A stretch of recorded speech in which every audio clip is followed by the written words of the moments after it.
Shift होना है। जल्दी से मुझे कोई घर दिलाओ। सर, वैसे मेरे पास एक घर तो है, लेकिन शायद वह घर आपको पसंद नहीं आएगा, क्योंकि लोग उस घर के बारे में तरह तरह की डरावनी बातें करते हैं।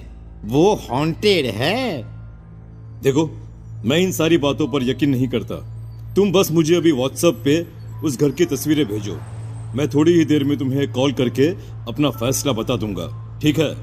करण के कहने पर वो ब्रोकर उसे तुरंत उस पुराने घर की सारी तस्वीरें भेज देता है, जिन्हें करण अपनी पत्नी को दिखाता है। देखो मालती, ये ब्रोकर ने हमें घर की तस्वीरें भेजी हैं। जरा देखकर मुझे बताओ ये घर कैसा है। अरे वाह, घर के आसपास की लोकेशन तो बहुत अच्छी है। चारों तरफ हरियाली ही हरियाली है। शहर में ऐसी जगह मिलना तो बहुत मुश्किल है। तो इसका मतलब कि तुम्हें घर पसंद है? हाँ, मुझे ये घर पसंद है। तुम ब्रोकर से कहकर इसे फाइनल करवा दो। थोड़ी देर के बाद करण ब्रोकर को फोन करके उस घर को किराए पर लेने के लिए फाइनल कर देता है और एक ही दिन में सारी फॉर्मेलिटी पूरी कर करण अपनी पत्नी मालती के साथ उस घर में रहने चला जाता है। सच में करण, यहाँ आकर मुझे बहुत खुशी हो रही है।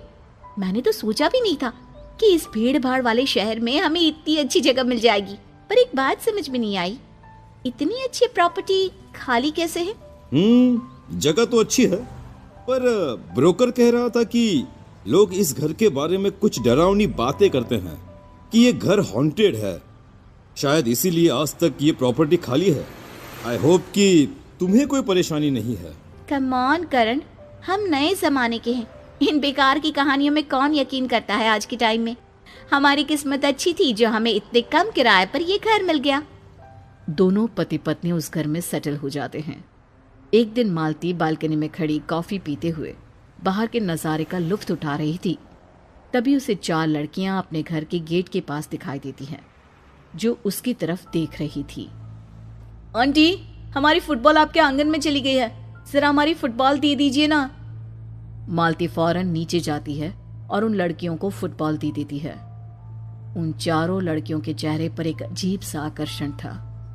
मालती की शादी हुए 10 साल बीत चुके थे, पर फिर भी वो मां नहीं बन पाई थी। शायद इसीलिए उन लड़कियों को देख उसकी ममता जाग उठी थी और वो उन चारों लड़कियों को घर के अंदर बुला लेती है। मालती चारों लड़कियों को घर में बैठाकर उनसे ढेर सारी बातें करती हैं। आंटी, आपके घर के बिल्कुल पीछे हमारा घर है, आप हमारे साथ हमारे घर चलिए ना। हाँ आंटी, चलिए ना। लड़कियों के इतना बोलने पर मालती अपने आप को रोक नहीं पाती और उन चारों लड़कियों के साथ उनके घर चली जाती है। उनका घर बहुत ही पुराना उजड़ा हुआ दिखाई दे रहा था। घर के अंदर का काफी सामान बुरी तरह से जला हुआ भी था। अरे, तुम्हारे घर की हालत तो बहुत खराब है। तुम्हारे मम्मी पापा इसे ठीक क्यों नहीं करवाते? कुछ दिनों पहले हमारे घर में आग लग गई थी। हमारे मम्मी पापा को बिजनेस के सिलसिले में अचानक फॉरेन जाना पड़ा, इसलिए घर की मरम्मत नहीं करवा पाए। उनके आते ही हमारा घर फिर से पहले की तरह खूबसूरत हो जाएगा। तुम चारों यहाँ अपने मम्मी पापा के बिना रहती हो? क्या तुम्हें डर नहीं लगता? अपने घर में कैसा डर, हम यहाँ बहुत मजे से रहते हैं। वैसे आपसे एक रिक्वेस्ट है आंटी, आप प्लीज रोज हमारे साथ आकर समय बिताइए ना। हाँ, क्यों नहीं। वैसे भी मैं सारा दिन घर पर बोर हो जाती हूँ। मेरे पति तो देर रात को घर लौटते हैं, तब तक मैं तुम्हारे साथ ही खेला करूंगी। उस दिन से अब मालती अपना हर दिन पूरा वक्त उन चारों बहनों के साथ ही बिताने लगती है। ऐसे ही कुछ दिनों के बाद एक दिन। अरे क्या बात है करण, आज बहुत परेशान लग रहे हो, क्या बात है? क्या बताऊं मालती, सब कुछ खत्म हो गया। हम पूरी तरह से बर्बाद हो गए। बिजनेस में मुझे बहुत बड़ा घाटा लगा है। अगर जल्द ही मैंने कर्जदारों के पैसे नहीं चुकाए तो पता नहीं हमारे साथ क्या होगा। हे भगवान, ये तो बहुत बड़ी मुसीबत आ गई। मैंने इस बारे में सपने में भी नहीं सोचा था कि इस तरह एक ही झटके में हम बर्बाद हो जाएंगे। फिर भी मैं कोशिश करता रहा हूं कि जल्द से जल्द हम इस मुसीबत से बाहर आ जाएं। अपने पति को परेशान देख मालती बहुत दुखी होती है। फिर अगले दिन करण कर्ज का बंदोबस्त करने घर से बाहर चला जाता है। दूसरी तरफ मालती भी उन चारों बहनों के घर पहुंच जाती है। क्या बात है आंटी, आज आपका चेहरा इतना उदास क्यों है? बताइए ना, कुछ हुआ है क्या? लड़की के पूछने पर मालती उन बहनों को अपने घर के सारे हालात बता देती है। बस इतनी सी बात के लिए आप परेशान हो रही हो? फिक्र मत करिए आंटी, हम आपकी समस्या 1 मिनट में हल कर देंगे। भला तुम चारों मेरी क्या मदद कर सकती हो? आप हमारे साथ चलिए, आपको सब पता चल जाएगा। अब वो चारों मालती को अपने साथ घर के तहखाने में ले जाती है, जहाँ एक आधी जली हुई बहुत बड़ी गुड़िया रखी होती है। हमारे पापा ने इस गुड़िया के अंदर ढेर सारे सोने के सिक्के छुपा कर रखे हैं। इतना कहकर वो लड़की गुड़िया की नाक पकड़कर जोर से दबा देती है और अगले ही पल गुड़िया के मुंह से एक डरावनी आवाज निकलने लगती है। उस आवाज को सुन मालती घबरा जाती है, पर तभी गुड़िया के मुंह में से ढेर सारे सोने के सिक्के बाहर गिरने लगते हैं, जिन्हें देख मालती हैरान रह जाती है। ये लीजिए आंटी, आपको जितने चाहिए आप रख लीजिए। लेकिन ये मुझे ठीक नहीं लग रहा। जब तुम्हारे मम्मी पापा को इस बारे में पता चलेगा तो वो दोनों बहुत नाराज होंगे। नहीं नहीं, हमारे मम्मी पापा बहुत दयालु हैं, हमेशा बुरे वक्त में दूसरों की सहायता करती हैं। आप बेफिक्र होकर हमसे सोने के सिक्के ले सकती हो, वो दोनों आपको कुछ नहीं कहेंगे। लड़कियों की बातें अजीब तो होती हैं, पर मालती को उन पर भरोसा हो जाता है और वो उन सब सोने के सिक्कों को ले जाकर करण को दे देती है, जिन्हें देख करण की आंखें फटी की फटी रह जाती है। अरे ये इतने सारे सोने के सिक्के तुम्हें कहां से मिले?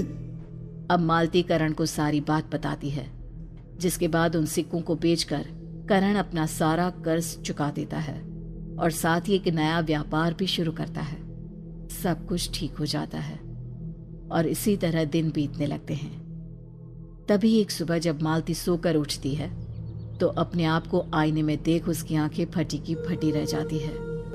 उसके सर पर अब एक भी बाल नहीं होता। अरे ये क्या हो गया? अचानक मेरे बाल कहाँ गायब हो गए? करण फौरन मालती को डॉक्टर के पास ले जाता है, लेकिन लाख कोशिश करने के बाद भी डॉक्टर को इस बात का कोई समाधान नहीं मिलता। उसके बाद दोनों उदास होकर घर लौट जाते हैं। फिर अगली सुबह जब मालती सोकर उठती है तो देखती है कि उसके दाईं हाथ की 5 उंगलियां गायब हो चुकी थी। ये सब क्या हो रहा है करण? ये तो बहुत ही अजीब घटना है, ऐसा कैसे हो सकता है? अब हम क्या करें? करण बहुत कोशिश कर लेता है, पर उसे कहीं भी किसी भी तरह से कोई उपाय या जवाब नहीं मिलता। अरे करण, तुम्हारी पत्नी के साथ जो घटना हो रही है वो कोई साधारण घटना नहीं लगती। मुझे तो लगता है तुम्हारी पत्नी के ऊपर कोई शैतानी हावी हो गया है। तुम्हें तुरंत ही किसी बड़े तांत्रिक या पंडित के पास जाना चाहिए। जब कोई समाधान नहीं मिल रहा था तो करण अपने दोस्त की इस बात को भी मान लेता है और अगले दिन काफी खोजबीन करने के बाद एक तांत्रिक को ढूंढता है। उसके बाद करण बिना समय गवाए उस तांत्रिक को अपनी पत्नी के पास ले जाता है। मालती को देखते ही तांत्रिक के होश उड़ जाते हैं। ये लड़की तो कुछ ही दिनों में मरने वाली है। क्या ये आप क्या कह रहे हैं? दया करके मेरी पत्नी को बचा लीजिए। बुरी शक्तियां जिस प्रकार इस पर हावी हैं, उसका समाधान करना मुमकिन नहीं लगता, पर मैं कोशिश जरूर करूंगा।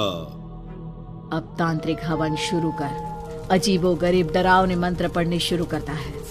थोड़ी ही देर में अचानक घर का दरवाजा उछड़कर गिर जाता है। फिर अगले ही पल वही चारों लड़कियां घर के अंदर दाखिल होती हैं। चारों का शरीर पूरी तरह जला हुआ था, जिसकी वजह से वे चारों बहुत ही डरावनी दिख रही थी। अच्छा, तो तुम चारों इस मासूम लड़की की जान लेना चाहते हो? आखिर तुम चार कौन हो और ऐसा क्यों कर रही हो? बताओ मुझे। कई सालों पहले हम अपने पिता और सौतेली माँ के साथ यहाँ रहते थे। हमारी सौतेली माँ हमें जरा भी पसंद नहीं करती थी। फिर एक दिन उसने हम सबको जलाकर घर के पीछे वाले हिस्से में दफना दिया। इस इलाके के लोगों को जब ये बात पता चली तो वे सभी लोग उसे मारने आए। लोगों से बचते हुए वो भागने लगी और भागते भागते एक नदी में जा गिरी। मौके पर ही उसकी मौत हो गई। वहीं दूसरी तरफ जब इस बारे में हमारे पिता को पता चला तो उन्हें भी हार्ट अटैक आ गया और वो भी चल बसे। जीते जी हम चारों को कभी माँ का प्यार नहीं मिला, इसलिए हम मालती की जान लेकर इसे हमेशा के लिए अपने साथ रखना चाहती है ताकि हमें माँ का प्यार मिल सके। चारों की कहानी सुन करण और मालती दंग रह जाते हैं। मालती की आंखों में आंसू आ जाते हैं। देखो, तुम चारों से मुझे बहुत हमदर्दी है, पर अपनी आंखों के सामने मालती को मरते नहीं देख सकता।